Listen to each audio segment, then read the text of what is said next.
నుంచి తర్వాత సార్ చెప్తారు.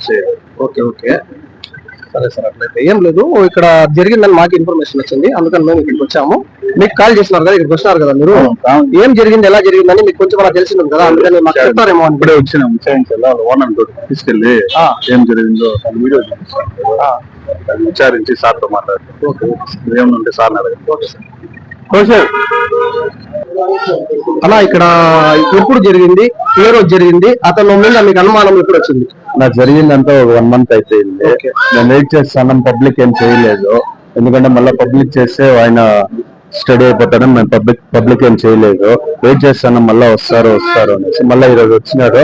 ఆయన మాట్లాడే స్లాంగ్ కానీ ఆయన బాడీ లాంగ్వేజ్ కానీ అంతా గమనించుకొని ముందు ఎట్లయితే ఉండిందో అట్లే ఉండింది. అందుకు నేను మళ్ళీ క్యాచ్ చేసుకున్నాను. సరే అలా మీకు అనుమానం అయితే ఎప్పుడు వచ్చింది అలా అతని మీద?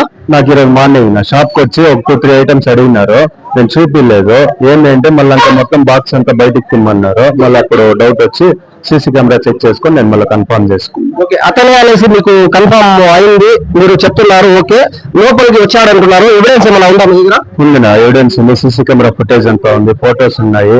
ఆయన ఆ రోజు వేసుకున్న వాచ్, స్లిప్పర్స్ సేమ్ అయితే ఈ రోజు ఏదైతే వేసుకున్నాడో అదంతా మ్యాచింగ్ లో ఉంది.